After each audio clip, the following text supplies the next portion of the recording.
அன்புள்ள சிம்ம ராசி அன்பர்களே வணக்கம். சிம்ம ராசியினருக்கு இந்த வார ராசி பலன். 2இல் கேது, அஷ்டமத்தில் சூரியன், புதன், சுக்கிரன், ராகு 5 கிரகங்கள் உள்ளன. 10இல் குரு, லாபஸ்தானத்தில் வார ஆரம்பத்தில் செவ்வாய் இருக்கிறார். அதன் பின்பு அவர் நீச்சமாகி லாபஸ்தானத்திற்கு வருகிறார். உங்கள் ராசியாதிபதி சூரியன், சனி, ராகு சேர்க்கை பெற்று அஷ்டமஸ்தானமான 8இல் சஞ்சரிப்பதால் உங்களது தேக ஆரோக்கியத்தில் அக்கறை எடுத்துக்கொள்வது நல்லது. உணவு விஷயத்தில் கட்டுப்பாடோடு இருக்க வேண்டிய நேரம். மனைவி, பிள்ளைகளுடைய ஆரோக்கியத்திலும் தாங்கள் கவனமாக இருக்க வேண்டும். கணவன் மனைவி இடையே தேவையில்லாத கருத்து வேறுபாடுகள் வரலாம். பேச்சில் சற்று கவனம் தேவை. உடலில் அசதி, சோர்வு உண்டாகும். தேவையில்லாத இடையூறுகள் ஏற்படும். வேலையாட்களுடைய ஒத்துழைப்பு அவ்வளவு சிறப்பாக இருக்காது. பார்ட்னர்ஸுடன் தகராறுகள் ஏற்படலாம். தொழில் தொடர்பான கணக்குகளை சரிவர பராமரிப்பது நல்லது. வேலையில் சுறுசுறுப்பாக செயல்பட முடியாது.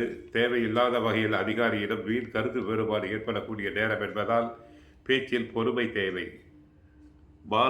மாணவர்களுக்கு படிப்பில் ஞாபக மறதி உண்டாகும். படித்தவற்றை பார்க்காமல் எழுதி பாருங்கள். தனகுடும்ப அதிபதி புதன் தங்களுக்கு அவர் அஷ்டமத்தில் இருக்கிறார். ராசிநாதன் வலு இழந்து அஷ்டமத்தில் இருக்கிறார். சூரிய பகவான் நண்பர்களின் உதவியை எதிர்பார்க்கலாம். தொழிலுக்காக கேட்ட உதவிகள் கிடைக்கும். 10ஆம் இடத்தில் குரு அமர்ந்து ஸ்தான பலன் கெட்டாலும் அவருடைய பார்வையால் குடும்ப விருத்திக்கு வழிபிறக்கும். சுபகாரிய முயற்சிகள் தடையை மீறி பலன் கொடுக்கும்.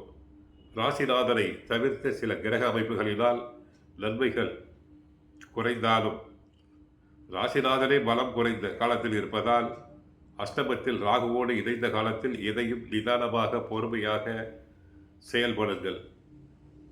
12ஆம் இடத்தில் வாரத்தின் பிற்பகுதியில் செவ்வாய் நீச்சம் பெறுவது தைரியத்தை குறைத்து காரிய தடைகளை அதிகரிக்கும். வீடு கட்டும் முயற்சி, இடம் வாங்கும் முயற்சிகளில் தடைகள் ஏற்படலாம்.